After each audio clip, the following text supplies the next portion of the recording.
When Richard Thompson's luxurious Mercedes breaks down on a remote country road, he finds himself completely helpless. A powerful CEO used to solving everything with money, now confronted with his own vulnerability. Then a young mechanic, just 17 years old, named Maya appears, who with skilled hands and surprising knowledge manages to repair what seemed impossible. But it is when Richard sees the antique ring on the girl's finger that his world completely collapses. A ring that belonged to his deceased wife, worn by the daughter he lost in a devastating fire 15 years ago. A discovery that could change two lives forever is about to be revealed. But will Richard's heart withstand the truth he has sought for so long? Hello, before we begin, please subscribe to the channel and leave a like. At the end, please rate the story. I will be happy to respond to you in the comments. Now, let's get to the story. The engine of the Mercedes S-Class began to make a strange noise, a metallic groan that cut through the afternoon silence like a blade. Richard Thompson frowned, his gloved hands gripping the leather steering wheel as he felt the car gradually losing power. "No, no, no," he murmured, pressing the accelerator harder, but the engine only protested more intensely. The dashboard lit up with red warning lights, and a thin plume of smoke began to escape from the hood. With a final, sickly sigh, the engine died completely. The silence that followed was deafening. The Mercedes coasted to a stop on the shoulder of the empty highway, surrounded by cornfields stretching to the horizon in all directions. Richard sat for a moment, his hands still gripping the wheel, trying to process what had happened. He, Richard Thompson, CEO of Thompson Industries, a man who commanded financial empires and had never faced a problem that money couldn't solve, was stranded in the middle of nowhere. He looked at the Rolex on his wrist. 6:47 p.m. The meeting in Denver was scheduled for 9 a.m. the next day. Millions of dollars in deals depended on his presence. With a sudden movement, he grabbed his iPhone from the center console and held it up in the air, turning it in various directions. The screen cruelly displayed, "No service." Not a single bar of signal. "This can't be happening," he said aloud, his voice echoing in the silent interior of the car. He pressed the emergency button on the dashboard, but nothing happened. The satellite navigation system was also blank. Richard opened the door and stepped out of the car, his Italian leather Oxford shoes touching the hot asphalt. The country air enveloped him immediately, a smell of earth, grass, and something vaguely animal that made his nose wrinkle.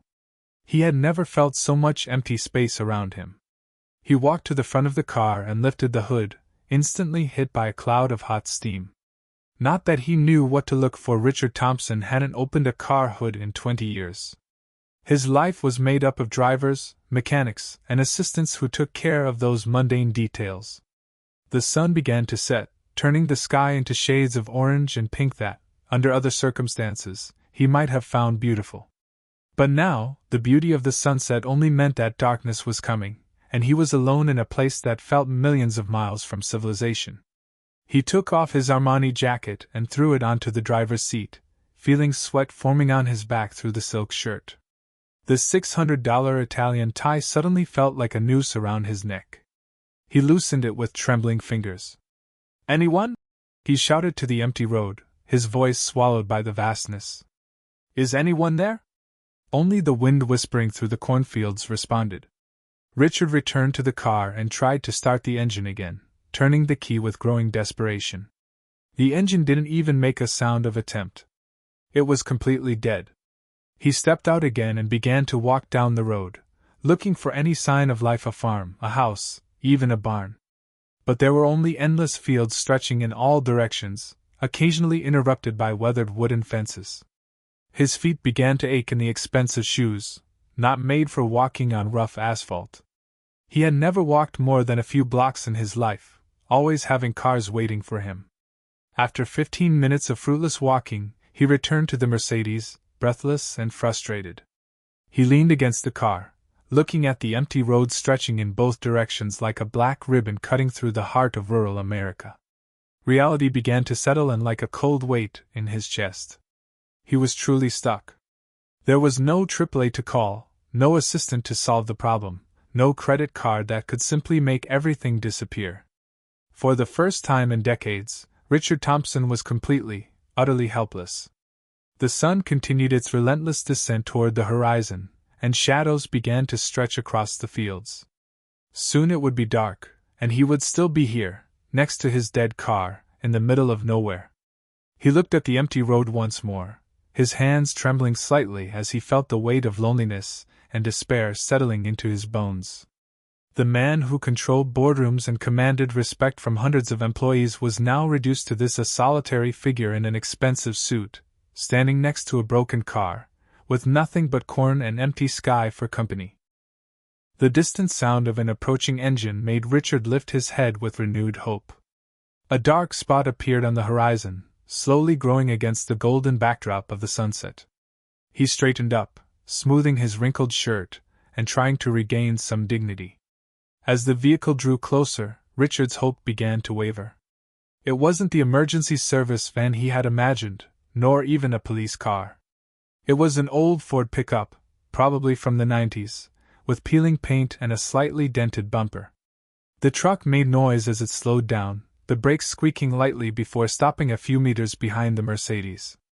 Richard watched with growing uncertainty as the driver's door opened with a metallic creak. A small figure jumped out, a girl who couldn't be more than 17 years old. She wore a navy blue work jumpsuit stained with grease, with the sleeves rolled up revealing thin arms clearly accustomed to hard work. A faded baseball cap covered brown hair that escaped in rebellious strands. Her hands, he noticed, had short nails with dirt underneath the hands of someone who worked with them. "Car trouble?" she shouted, walking towards him with confident strides. Her voice was young, but there was something about it that conveyed surprising competence. Richard hesitated, feeling a familiar internal conflict. Part of him was desperate enough to accept help from anyone, but another part, the part that had dominated boardrooms for decades, couldn't believe that this girl could be of any real use. "Well, yes," he said, trying to maintain a polite but skeptical tone. "The engine just died. But honestly, I think this is going to need a professional tow. Maybe you could give me a ride to the nearest town?" The girl stepped closer, and Richard could see that she was even younger than he had initially thought. Her face had the softness of youth, but her brown eyes had an intensity that surprised him. She studied him for a moment, clearly assessing his appearance, the expensive suit, the stylish shoes, the expression of obvious discomfort. "I'm Maya," she said, extending a grease-stained hand. Richard looked at her for a moment before shaking it briefly, feeling the roughness of her calloused palms against his soft skin. "And you seem to be far from home." "Richard Thompson," he replied, still unsure about revealing his full name. "Chicago." "I thought so," Maya said with a half-smile. "Well, Mr. Thompson from Chicago, before we think about towing, how about I take a look at what's going on here? I might be able to get you back on the road." Richard felt a mix of irritation and desperation growing inside him. "Look, Maya, I appreciate the offer, but this is a very expensive Mercedes S-Class. It's not exactly the kind of car that, well, that's someone your age." He stopped, realizing how condescending his words sounded. Maya stared at him, and for a moment, Richard saw something that made him feel strangely small, not anger, but a kind of weary patience, as if she had heard this kind of doubt before. "Mr. Thompson," she said calmly, "I've been working at my adoptive father's shop for 4 years. I've fixed everything from old tractors to Porsches. An engine is an engine, no matter how expensive the car around it is." Richard opened his mouth to respond, but the words didn't come out. There was something in the way she spoke, not defensive, not angry, just self-assured. And he had to admit to himself, completely out of options. The sun was sinking further on the horizon, and the temperature was starting to drop. In another hour, it would be dark, and then what? Would he spend the night by the roadside? "I suppose it doesn't hurt to take a look," he finally said, his pride waging a lost battle against the reality of the situation. Maya nodded and walked to the front of the Mercedes. "Have you tried starting it?" "Several times. It doesn't make a sound." "When did it start making noise?"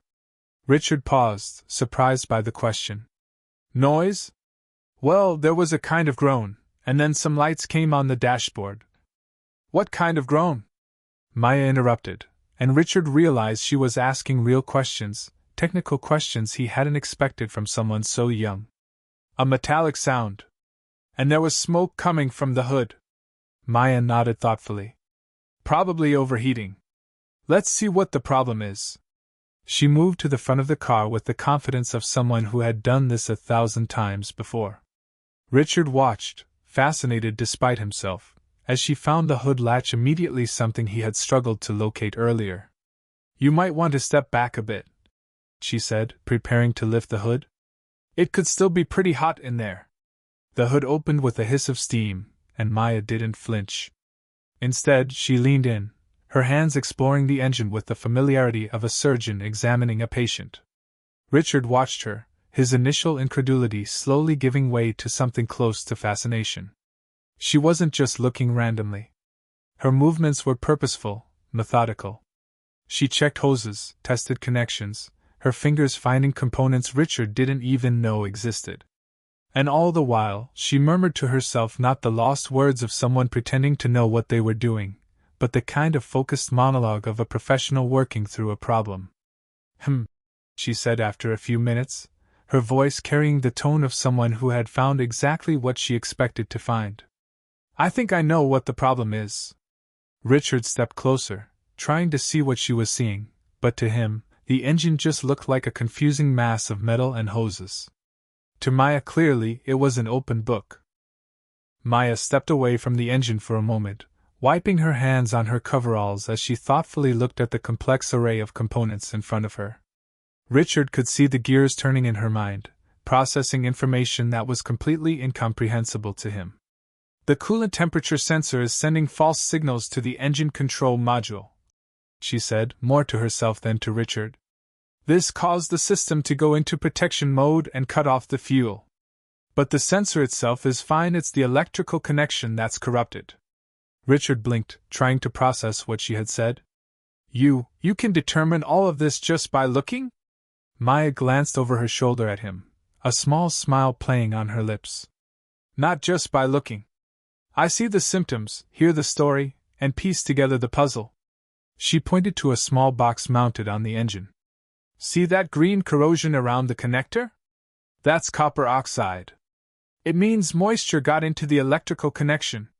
Richard leaned in closer, and now that she had pointed it out, he could see a small ring of greenish substance around what appeared to be a plug.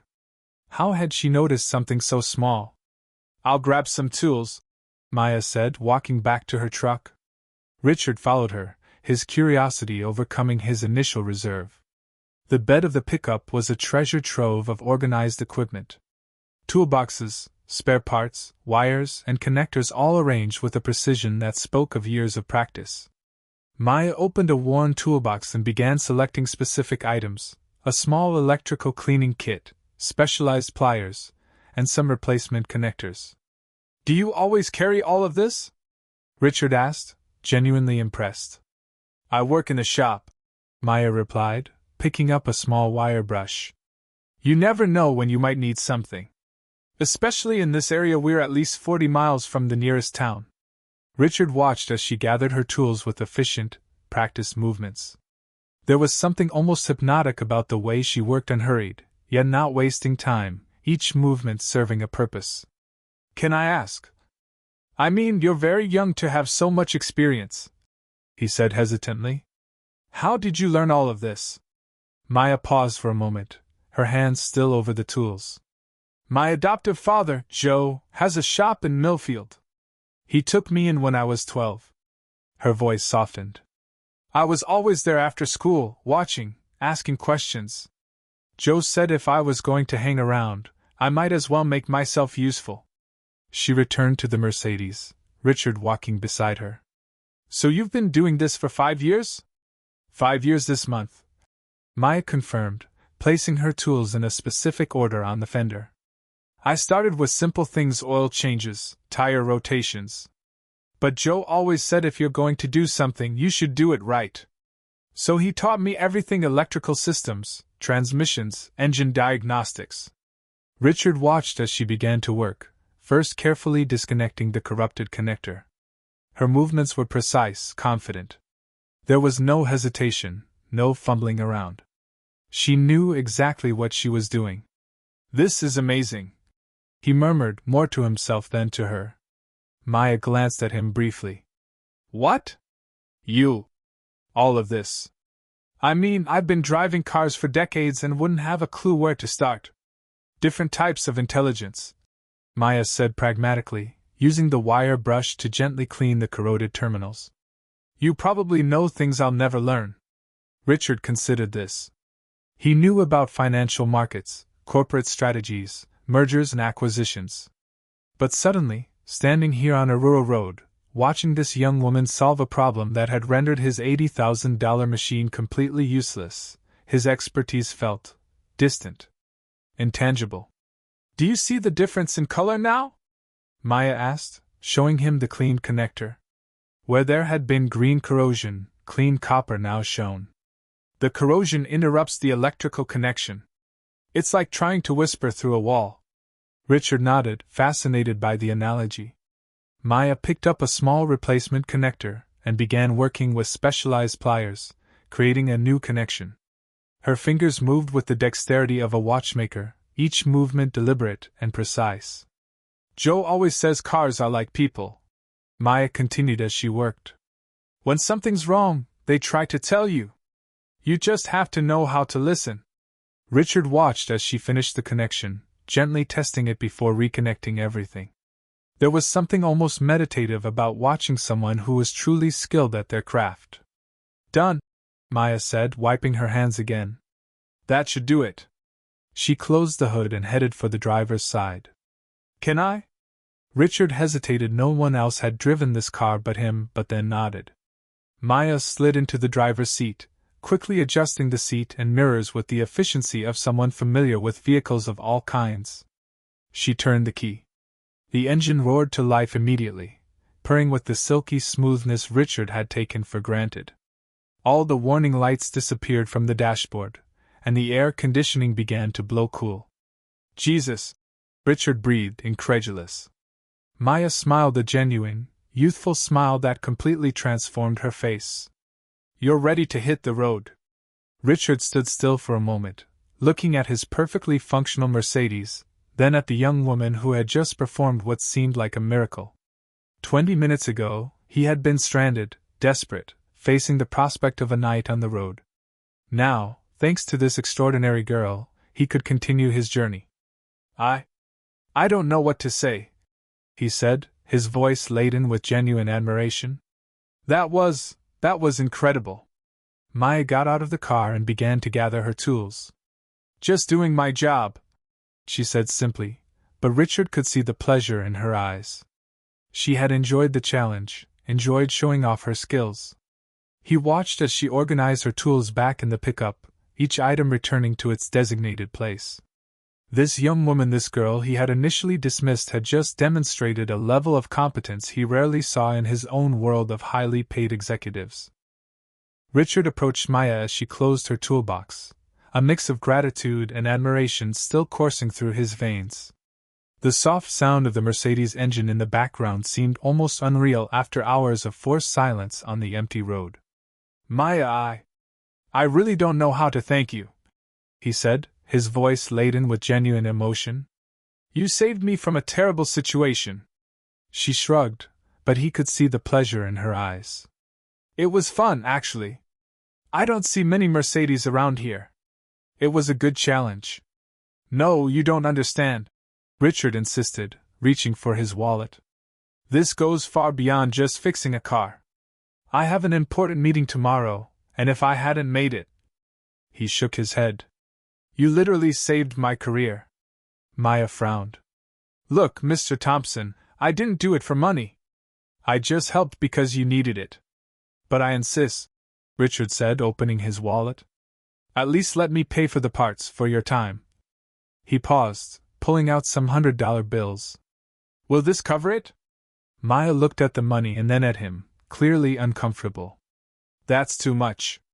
The parts cost maybe $10, and please," Richard interrupted, extending the money in her direction. "You have no idea what this means to me." Maya hesitated, then slowly reached out to accept the money. It was at that moment that Richard saw it. The world seemed to stop. There, on her right ring finger, was a ring that made Richard's blood run cold in his veins. It was an old ring, clearly vintage, with an ornate design that he knew as well as his own reflection. Intertwined roses engraved in the aged gold, their delicately crafted petals forming a pattern he had memorized decades ago. And in the center, capturing the last rays of the setting sun, a small emerald that seemed to pulse with a life of its own. His hands began to tremble uncontrollably. The money slipped from his numb fingers, floating to the ground like autumn leaves. He couldn't breathe, couldn't think, couldn't do anything but stare at that ring that had haunted his dreams for 18 years. "Mr. Thompson?" Maya's voice seemed to come from far away. "Are you okay?" Richard couldn't respond. Memories surged in his mind like a broken dam. Elizabeth, beautiful Elizabeth, wearing that very ring on their wedding day. Her nervously spinning it during contractions, her small hands gripping his as she whispered that everything would be all right. And then... "Sir?" Maya gently touched his arm, and he jolted as if electrocuted. He forced himself to look at her face, this young, concerned face, and for one terrifying moment, he saw echoes of features he didn't dare to name. "I'm sorry, His voice came out as a croak. He cleared his throat, trying to compose himself. "I'm sorry, I just got dizzy for a moment." Maya studied him with worried eyes. "Maybe you should sit in the car, turn on the air conditioning. It's really hot out here." No, I'm fine," Richard lied, though his hands still trembled. He bent down to pick up the fallen money, using the movement to buy a few precious seconds to process what he was seeing. It couldn't be. It couldn't be that ring. There were thousands of antique rings in the world, maybe hundreds with similar designs. Just because this one looked like. But as he straightened up, his gaze was drawn back to Maya's hand like a magnet. The ring wasn't just similar, it was identical. Every detail, every curve of the intertwined roses, the exact shape of the emerald. He had pictures of that ring. He had held it while the paramedics. "That ring," he heard himself say, his voice barely above a whisper. Where did you get that ring?" Maya looked down at her own hand, as if she had forgotten she was wearing it. "This?" She unconsciously touched it, a gesture that made Richard's heart stop completely. "I always wear it." "Why?" "Always." The word came out strangled. "I mean, how long have you had it?" Something in the intensity of his voice made Maya take half a step back. "Since forever, I guess. As long as I can remember." She looked at him with growing caution. "Why are you asking?" Richard swallowed hard, his throat suddenly dry as paper. 18 years. 18 years since he had last seen that ring, removed from Elizabeth's cold finger in the emergency room. 18 years since he had. "Do you know where it came from?" he managed to whisper, his voice broken by the emotion he was struggling to contain. Maya frowned, clearly confused and a bit alarmed by the drastic change in his demeanor. "Not exactly. Joe, my adoptive father, said I was wearing it when I arrived at the orphanage." She paused, studying his pale face. "Mr. Thompson, you're scaring me. What's wrong?" Maya's words hit Richard like successive waves of an emotional tsunami. He struggled to maintain his composure, but he could feel his carefully constructed facade crumbling like sand. You said you were using when you arrived at the orphanage?" His voice came out tense, each word a struggle to pronounce. Maya nodded slowly, her expression shifting from confusion to genuine concern. "Yes, it was the only thing I had when..." She paused, clearly realizing that something was deeply wrong with Richard. "Mr. Thompson, you look pale. Maybe you should really sit down." No, Richard murmured, running a trembling hand across his forehead. Cold sweat was forming on his skin despite the warmth of the afternoon. "Please continue. Tell me about when you were found." Maya hesitated, her young eyes studying Richard's face with an intensity that made him feel exposed, vulnerable. "I don't know much," she said cautiously. "Just what Joe told me over the years." "Joe told you?" Richard repeated, his voice barely audible. Yes, he knew the couple who found me. Jim and Sarah Collins. They lived in Millfield, they couldn't have children. Maya unconsciously touched the ring, a gesture that made Richard's heart contract painfully. They were driving through an area in Chicago when she stopped, watching Richard lean against his Mercedes, as if his legs could no longer support him. Chicago, he whispered, and it wasn't a question. Yes, Maya continued, her voice becoming softer, gentler, as if she were speaking to someone hurt. There was a terrible fire. A big mansion, Joe said. The Collins were just passing through the area when they saw the flames, the firefighters. Richard closed his eyes, but that only made the memories more vivid. He could see it all again, the orange flames consuming his home, the deafening sound of sirens, the black smoke blocking out the stars. And then, the hospital corridor, white and sterile, where his life had ended. They found a baby, Maya continued, her voice now laden with a sadness she probably didn't fully understand. A girl, alone by the side of the road. Someone had pulled her from the burning building, but that person disappeared. They never knew who it was. Richard's legs gave out. He slid down the side of the car until he was sitting on the hot asphalt, his breath coming in shallow gasps. Maya immediately knelt beside him, her hand gently touching his shoulder. Mr. Thompson, do you need medical help? No, he managed to say, though his voice was broken. Continue. Please continue. Maya seemed torn between continuing the story and insisting that he needed medical attention. Finally, she continued, keeping a comforting hand on his shoulder. The ring was on a chain around the baby's neck, she said softly. It was the only clue to who she might be. The Collins took her to the hospital, and then... Maya paused, her voice thickening. Then, when no one came looking for her, when there was no family, they took her home. Richard opened his eyes, looking at Maya through tears he could no longer contain. They raised her? For 3 years. Maya nodded. Jim and Sarah. Joe says they loved her very much. But then there was a car accident. They died. Her voice dropped lower. And I went back into the foster system. The world was spinning around Richard. Every detail, every piece of the story fit together with a precision that was both miraculous and devastating. The mansion in Chicago, his mansion. The fire that terrible night that had destroyed everything he loved. And the baby found by the side of the road. The ring has never left my finger since then, Maya continued, touching it again. Even when I had to adjust it as I grew. Joe said it was my only connection to any family I might have had.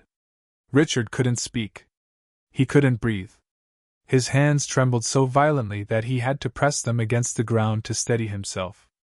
Mr. Thompson? Maya was clearly alarmed now. You're scaring me. What's wrong? Is it the ring? Do you recognize it? Richard forced himself to really look at her for the first time. The brown eyes that were so familiar, the shape of the chin, the way she tilted her head when she was worried. Features he had memorized on another face, long ago. How old are you? He whispered, his voice barely audible. Maya frowned. 17. Why? 17, Richard repeated, as if testing the words. And when exactly were you found? Joe always said it was at the end of March. Maya replied, her voice now laden with growing concern. March 2007. I would have been about 2 years old at the time, they think.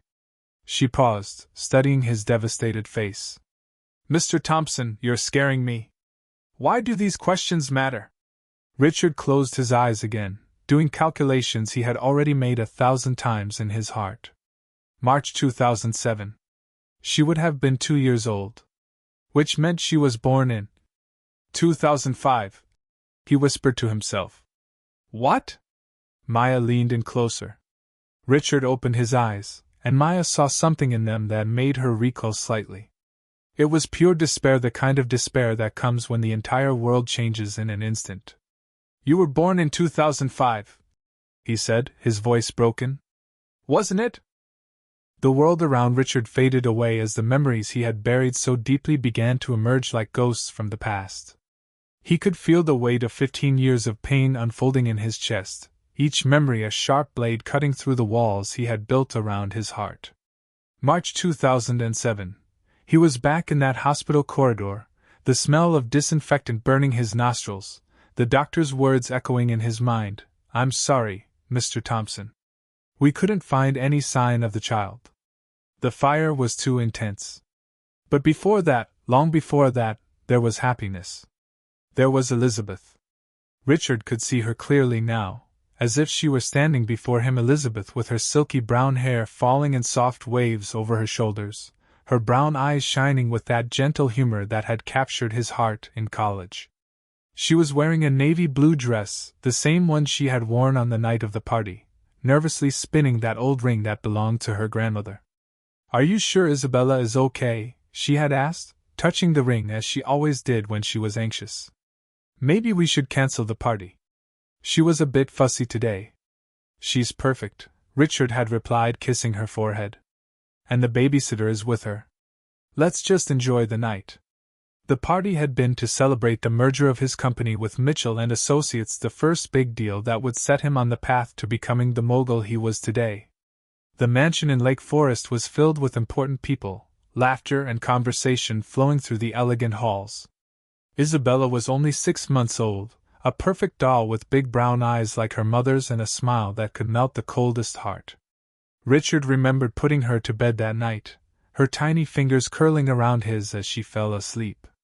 "Daddy loves you, little one," he had whispered, not knowing that those would be the last words he would say to her. The fire had started in the kitchen, they found out later. An electrical problem that spread quickly through the century-old house. Panic set in as smoke began to seep into the main hall, guests rushing for the exits while Richard and Elizabeth desperately ran upstairs. "Isabella!" Elizabeth screamed, her voice cracking with terror. "My baby!" The hallway was filled with black, suffocating smoke. Richard could remember groping blindly along the walls, Elizabeth clinging to his arm, both of them coughing violently as they tried to reach the child's room. When they finally reached the nursery, the door was open. The crib was empty. "Where is she?" Elizabeth screamed, her voice hysterical. "Where is my daughter?" They searched the burning house, shouting Isabella's name until the firefighters forced them out. Richard remembered Elizabeth fighting against the paramedics' arms, her nails scratching their faces as she begged to go back. "My baby is in there! My baby!" The searches lasted days. Weeks. Months. Every inch of the destroyed house was sifted through, every debris examined. But they never found a body. They never found Isabella. "Sometimes," Richard murmured to himself, his words almost inaudible, "sometimes I dreamed that someone had saved her. That she was alive somewhere." "Mr. Thompson?" Maya's voice brought him back to the present. "You're talking to yourself? You're scaring me." Richard blinked, focusing on her again. Elizabeth had never recovered. She blamed herself, blamed him, blamed the whole world.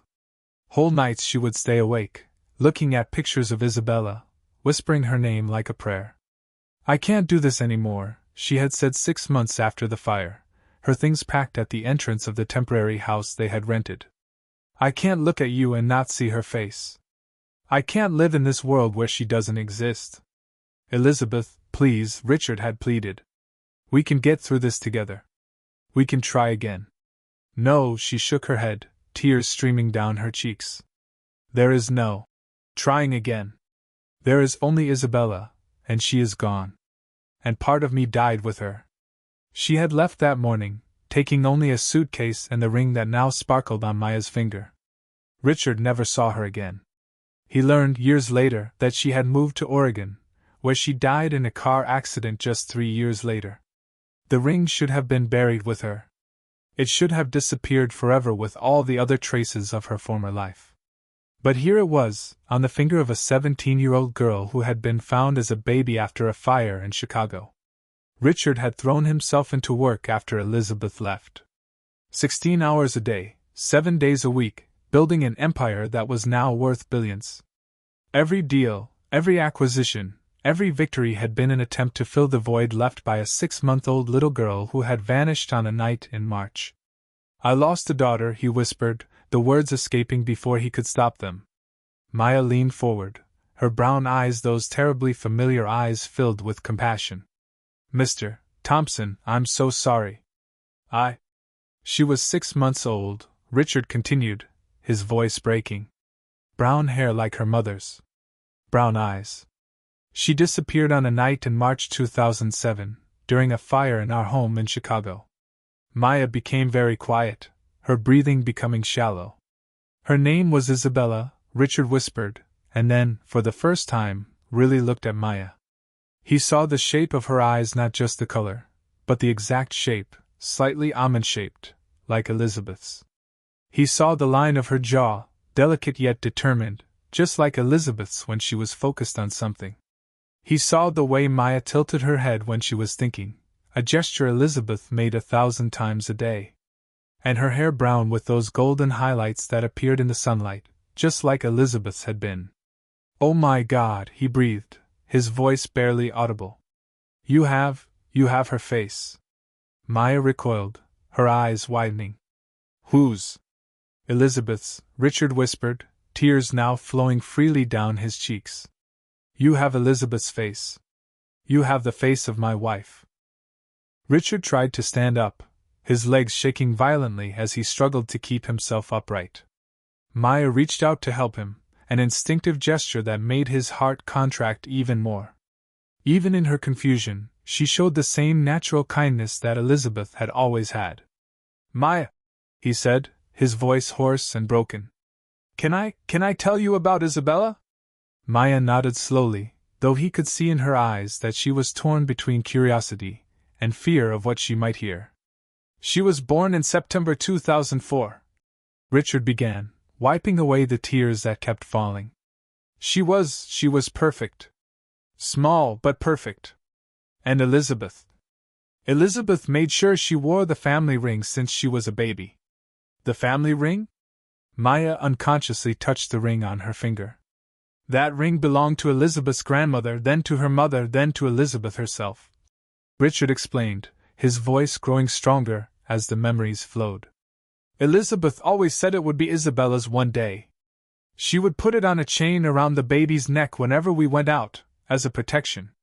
Maya was pale now, her eyes moving between Richard and the ring. This is impossible." "On the night of the fire," Richard continued, each word a struggle, "Elizabeth had put the ring on Isabella before putting her to bed. She always did that when we left the baby with the babysitter. She said it was so Isabella would always have a piece of our family with her." "Stop," Maya whispered, shaking her head. You are saying that." "I'm saying that you are Isabella," Richard said, his voice breaking completely. "I'm saying that you are my daughter." Maya recoiled as if she had been struck. No, this is crazy. I am Maya Chin. I am an orphan.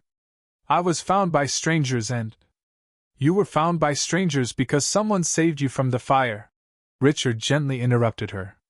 "Someone who disappeared before we could thank them. Someone who made sure you survived." "That can't be true," Maya murmured, tears forming in her eyes. "I grew up my whole life thinking I was an orphan. Thinking that no one wanted me, that no one was looking for me. I looked," Richard said, his voice breaking. "Every day for the last 15 years I looked. I hired private investigators. I offered rewards. I never stopped looking." Maya was trembling now, her hands covering her face. "I don't know what to think. I don't know what to feel." Richard took a hesitant step toward her, then stopped, realizing she needed space. "Maya, I know this is overwhelming. I know it's impossible to believe. But there is a way for us to know for sure." "How?" she asked through her tears. "A DNA test," Richard said softly. "In Chicago. I can take us there today. We can know within 24 hours. Maya stared at him, her brown eyes, the eyes of Elizabeth, filled with fear and hope in equal measure. "And if it's true?" "If it's true," Richard said, his voice breaking again. Then I finally found my daughter. And you finally found your father. And if it's not? Richard swallowed hard. Then I am just a crazy man who saw resemblances where there were none. And you go back to your life, knowing you have a very special ring. Maya was silent for a long moment, looking at the ring on her finger. Finally, she lifted her eyes. I can't just leave. I have to talk to Joe and Maria. They are my family. Of course. Richard nodded quickly. Of course. Would you like me to talk to them? I can explain the situation. Maya hesitated, then nodded. Maybe it's better if it comes from you. They will think I've gone crazy if I try to explain. With trembling hands, Richard took out his cell phone. Maya gave him the number, and he dialed, putting it on speaker so she could hear. Chen residence, came Maria's warm voice. Mrs. Chen, my name is Richard Thompson. I am here with Maya. Oh. Maria sounded surprised. Is everything okay? Maya, are you all right? I'm fine, Mom, Maya replied, her voice tight. But something complicated happened. Richard took a deep breath. Mrs. Chen, I know this is going to sound impossible, but I believe Maya may be my daughter. My daughter who was lost in a fire 15 years ago. There was silence on the other end of the line, then they heard Maria call out. Joe! Joe, come here! There was a flurry of voices, then Joe was on the line. Mr. Thompson? Could you repeat that? Richard explained everything, the fire, Isabella, the ring, the matching dates. Joe and Maria asked careful questions, their voices showing a mix of skepticism and growing hope. The ring, Joe finally said. Could you describe it? It's antique silver, Richard replied, with a dark blue rectangular stone in the center. It has an inscription inside, Forever United, in cursive script. Maya quickly took off the ring, looking inside. It's here, she whispered. It's written here. My God, Maria murmured. Joe, do you remember what we always said about the ring? That it was too fine for an abandoned child? We always wondered, Joe admitted. But we could never trace where it came from. I understand your hesitation, Richard said. I understand that this is hard to believe. But I would like to ask for permission to take Maya to Chicago for a DNA test. I will cover all expenses, and of course, I will compensate for any inconvenience. It's not about money, Joe said firmly. It's about Maya. It's about making sure she is safe. I promise you, Richard said, his voice heavy with intense emotion, that she will be safe. I understand that you are her family. I understand that you love her. If she is my daughter, that will not change the fact that you raised her, loved her, made her the amazing person she is. There was another silence, then Maria asked, Maya dear, what do you want to do? Maya looked at Richard, studying his face. I need to know, she finally said. My whole life, I wondered where I came from. And if there is a chance, even a small chance, that I have biological family, then you should find out, Joe said gently. We support you, dear. But you have to promise to call us every few hours. I promise, Maya said, tears in her voice. And Mr. Thompson, Joe continued, his voice firmer. If you are lying about this, if you are playing with the emotions of a vulnerable girl. I am not, Richard said with conviction. I swear on everything sacred, I believe that Maya is my daughter Isabella. After a few more questions and reassurances, they hung up. Maya stood in the middle of the street, looking at Richard with an expression that was part hope, part terror. So we do this, she said softly. We find out the truth. Richard nodded, barely able to speak. We can go now. My jet is waiting at the airport. Maya took a deep breath, then nodded. I'll grab a few things. 5 minutes. As she ran into the house, Richard leaned against his car, his legs barely able to support him. 15 years of searching, 15 years of hope slowly dying, and now, perhaps, just perhaps, he was about to discover that Isabella had never died after all. Richard's private jet sliced silently through the clouds, the afternoon giving way to the onset of night as they flew toward Chicago. Maya sat in the soft leather chair, her eyes fixed on the window, watching the world shrink below them. Her hands trembled slightly as she fiddled with the ring that could be the key to everything. Richard watched her every movement, every expression that crossed her face. There was something about the way she tilted her head when she was thinking, something that made his heart tighten with a mix of hope and terror. "You've never flown before," he observed gently, noticing how she marveled at the jet's luxurious interior. "No," Maya replied, still looking out the window. "Joe and Maria always said that maybe one day we could take a trip, but—" She shrugged. "There was never enough money." Richard felt a pang of guilt. If she was truly Isabella, she had lost 15 years of her life. 15 years she had spent without the advantages he could have given her, without knowing she had a father who loved her desperately. "Tell me about them," he asked. "About Joe and Maria." Maya's face lit up, and Richard saw for the first time a genuine smile on her lips. They are amazing. Joe works at an auto parts factory.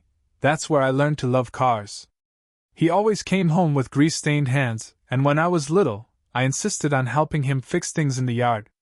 "And Maria?"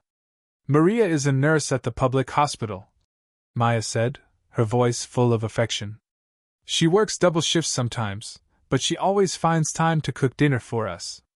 She makes this amazing stew that—" Maya paused, as if suddenly remembering where she was and who she was talking to. "Go on," Richard encouraged gently. "She makes this stew that makes me feel at home," Maya finished, her voice quieter. They never had much, but they always made me feel like I was the most important thing in the world." Richard felt his throat tighten. "They sound like wonderful people." "They are," Maya said firmly. "And if you are my biological father, that doesn't change the fact that they raised me. They are my real family." "Of course they are," Richard agreed, hearing the protective note in his voice.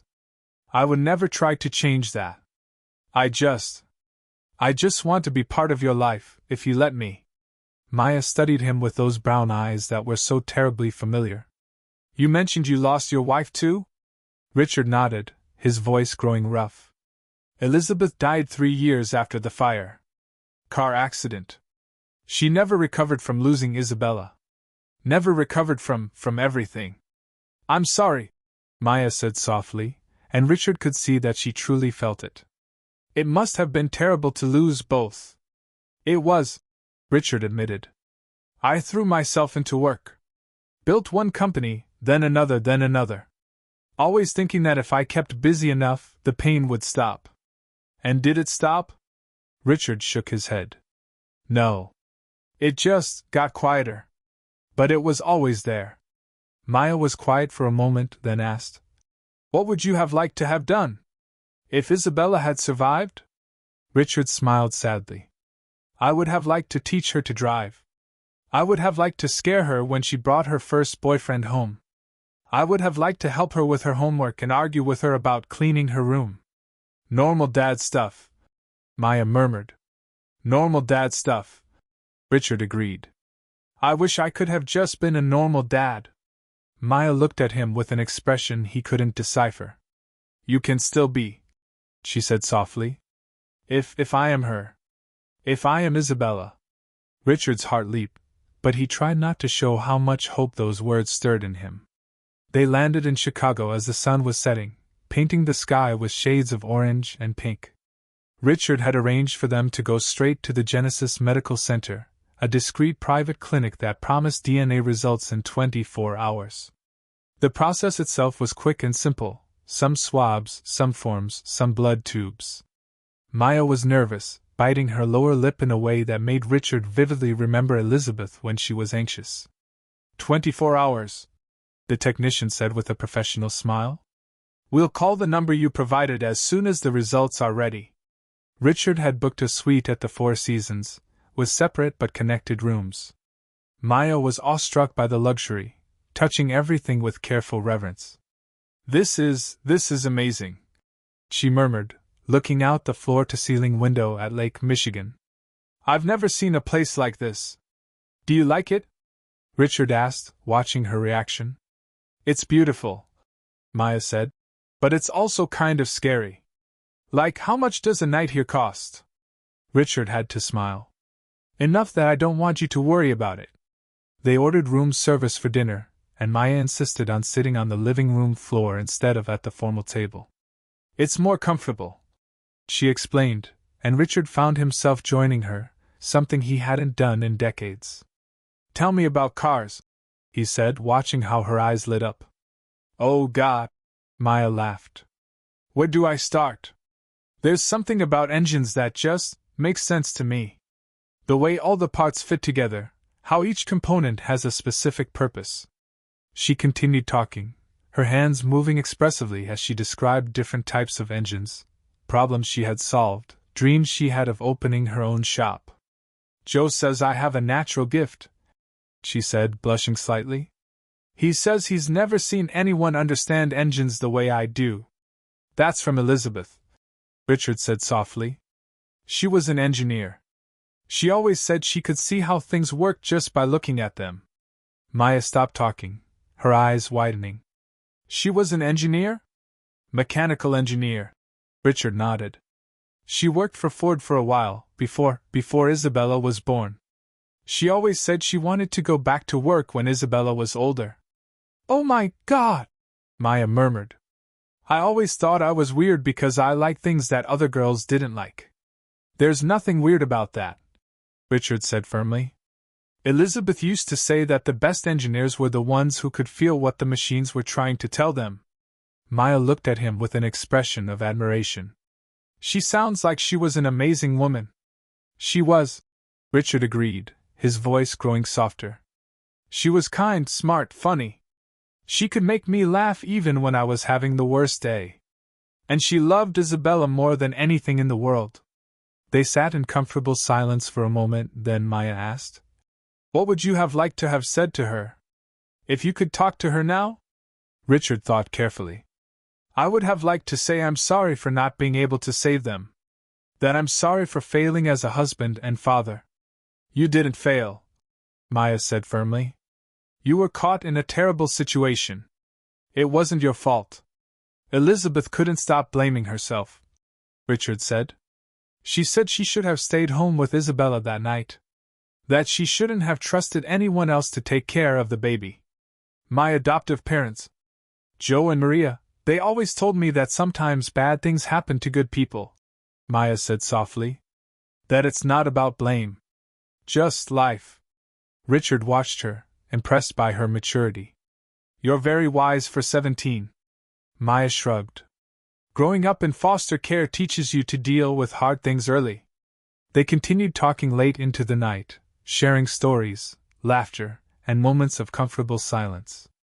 Richard noticed how Maya gestured when she was excited, just like Elizabeth did.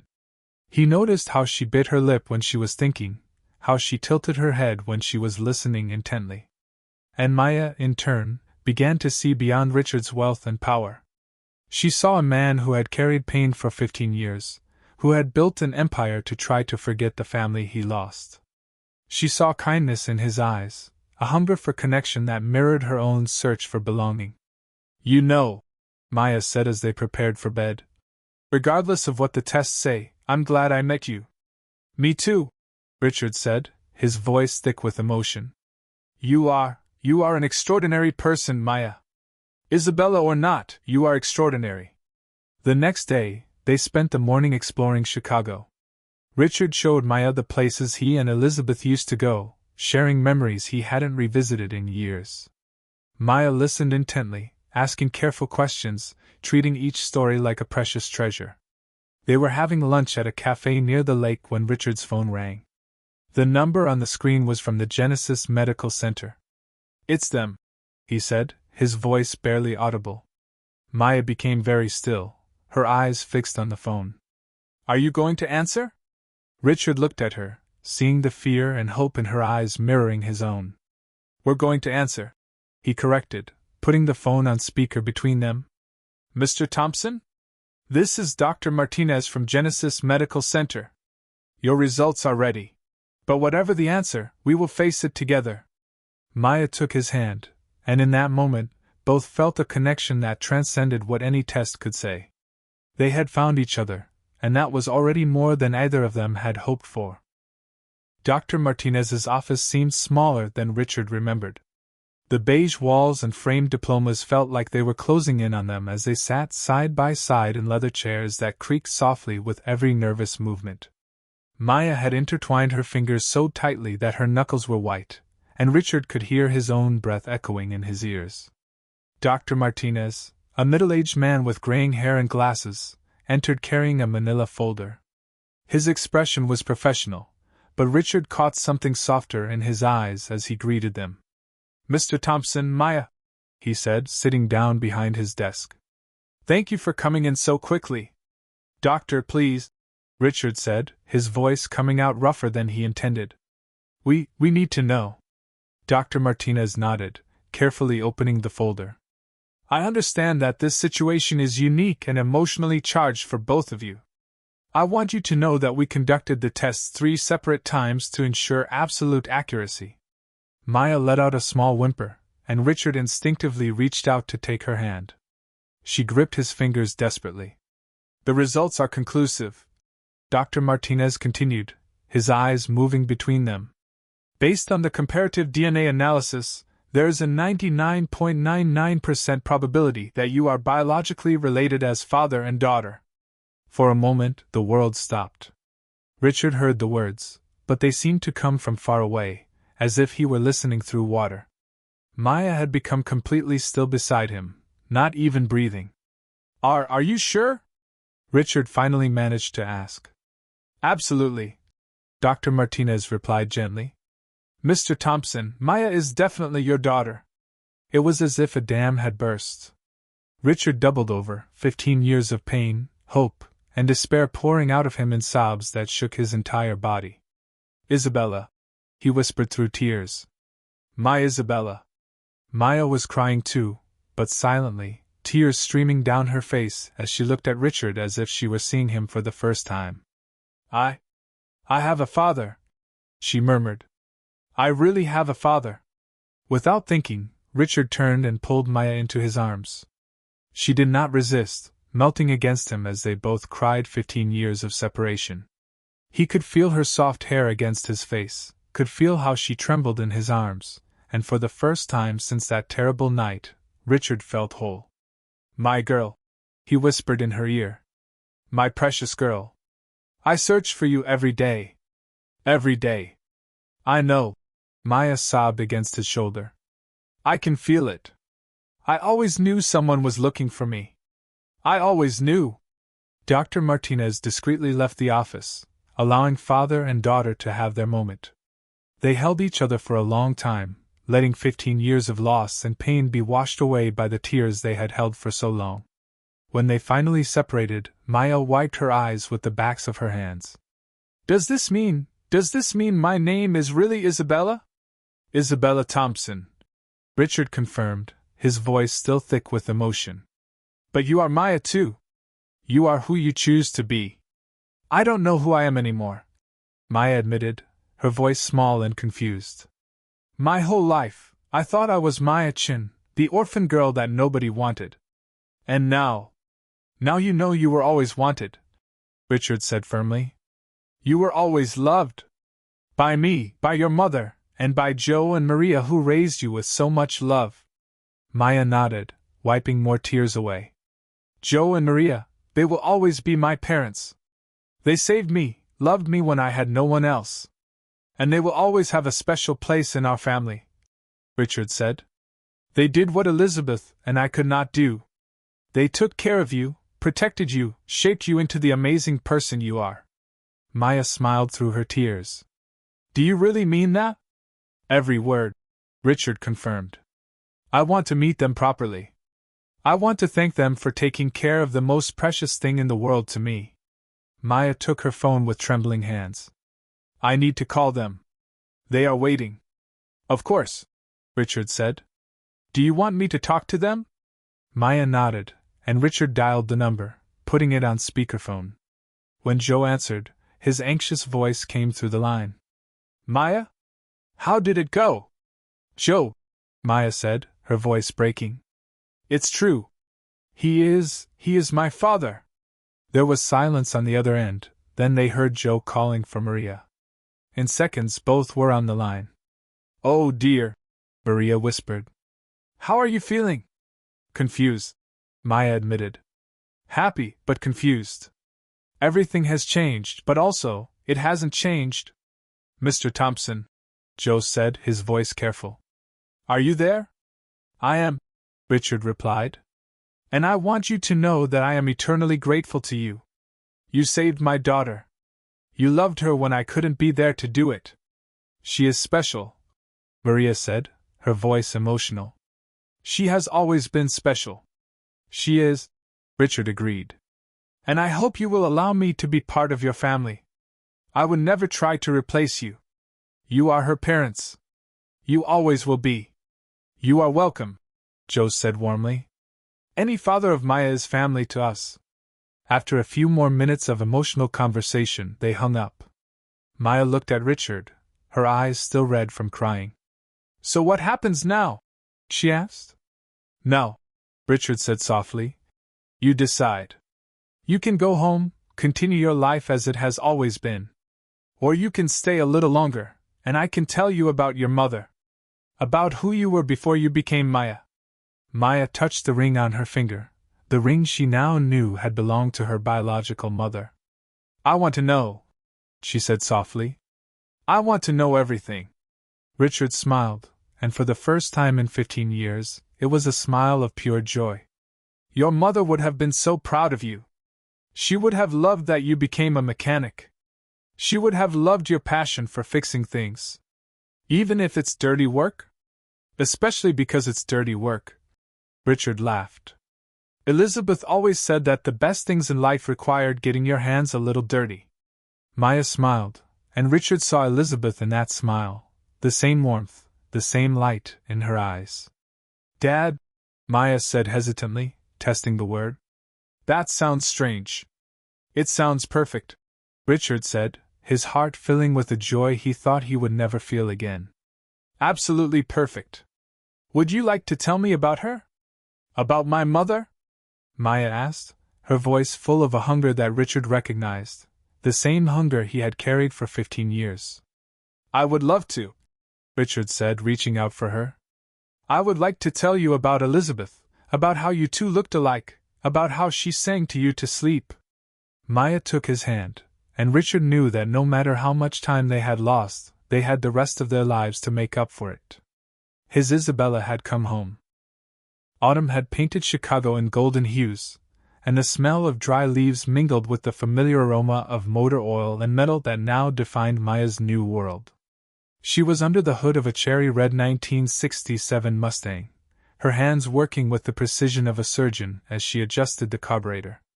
Music played softly on the shop radio, and the sound of her tools created a familiar melody that had become the soundtrack of her new life. Maya dear, came Richard's voice from the makeshift office in the back of the garage. Mrs. Peterson is here to pick up her Cadillac. Maya stepped away from the engine, wiping her oily hands on her navy blue coveralls, the same ones Richard had bought for her on the first day of Maya's classic restorations. 6 months ago, this would have been just an impossible dream. Now, it was her reality. Tell her I'm coming, Maya replied, carefully closing the hood. Through the dirty workshop window, she could see Richard talking to the elderly customer, his hands gesturing as he explained something with the enthusiasm of someone who had discovered a new passion.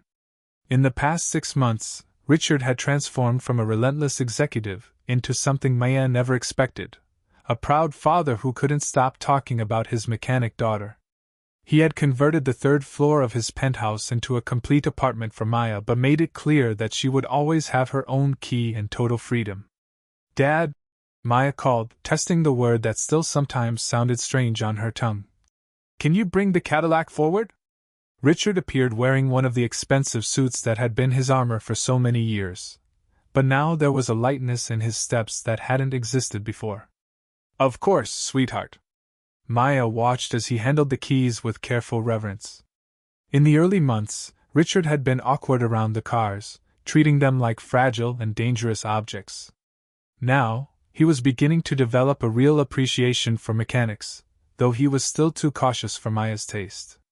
Mrs. Peterson, a lady in her 70s with carefully styled silver hair, approached as Richard brought her 1975 Cadillac Eldorado to the front of the shop. The car was immaculate, its navy blue paint shining under the October sun. "Oh my God!" Mrs. Peterson exclaimed, her hands going to her chest. "It looks brand new!" Maya smiled, feeling the familiar warmth of pride that came with a job well done. "We replaced the entire brake system, rebuilt the transmission, and polished the paint. It should run like new for the next 10 years. You are an angel," Mrs. Peterson said, her eyes shining with tears. "This car belonged to my Henry. I thought it would never run right again. Now it will run perfectly," Maya assured her, handing over the keys. "And if you have any problems, you can call me directly."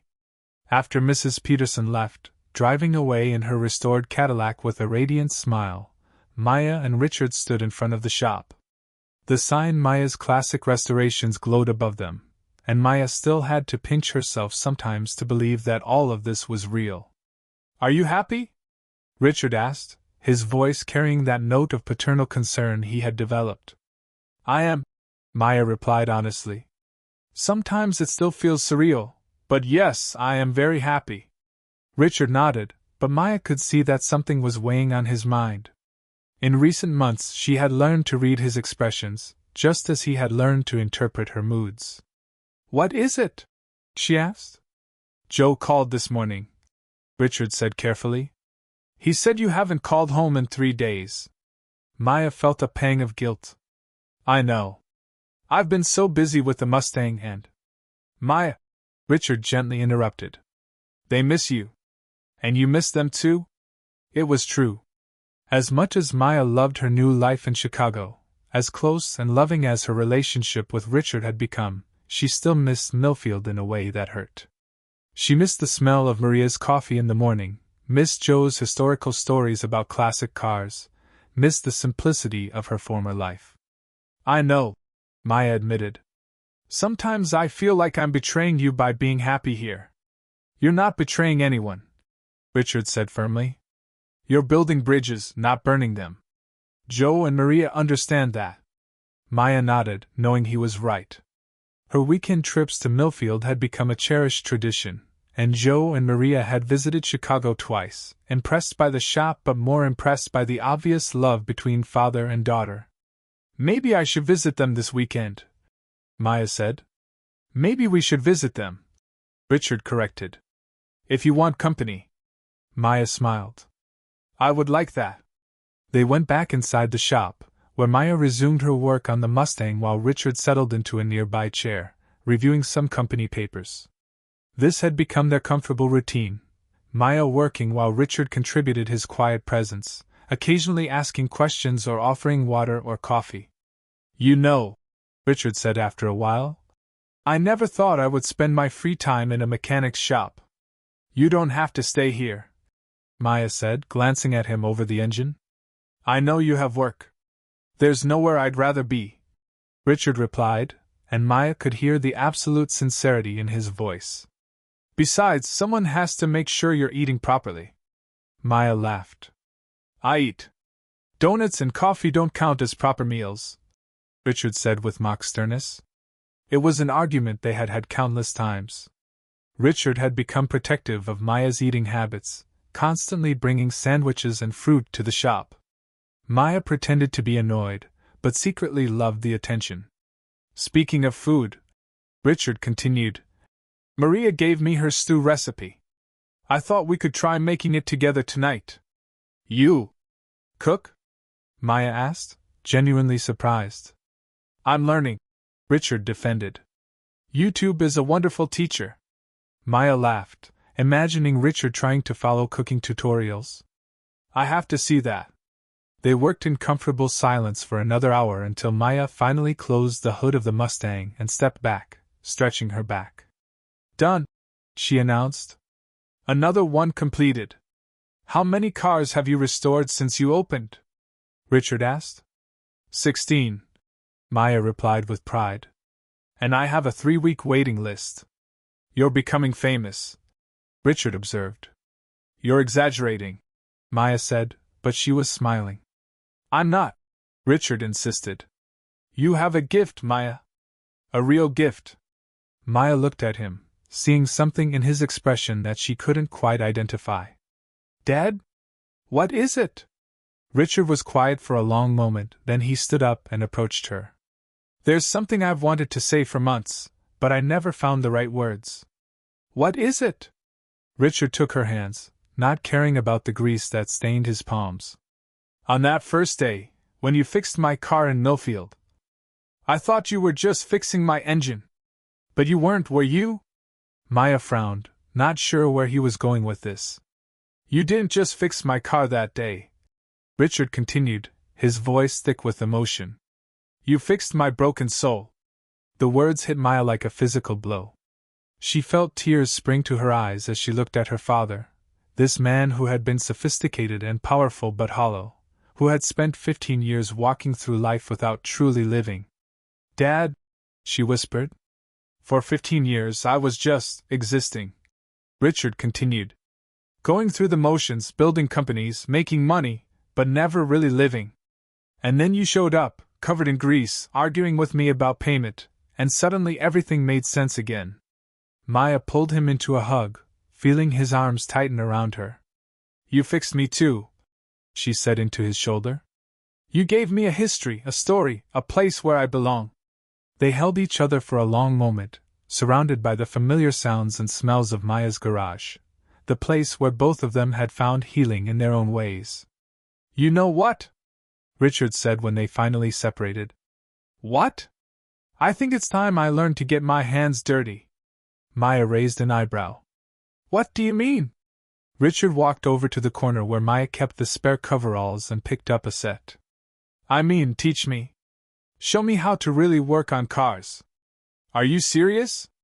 Maya asked, watching in amazement as Richard started to remove his suit jacket. Completely serious, Richard said, rolling up his sleeves. I've been watching you for months, and I want to understand what you love about this. Maya felt her heart swell with an emotion she couldn't quite name. Okay, she said, grinning. But we start with the basics. And you're going to get really dirty. I can handle dirty, Richard said with determination, pulling on the coveralls over his dress shirt.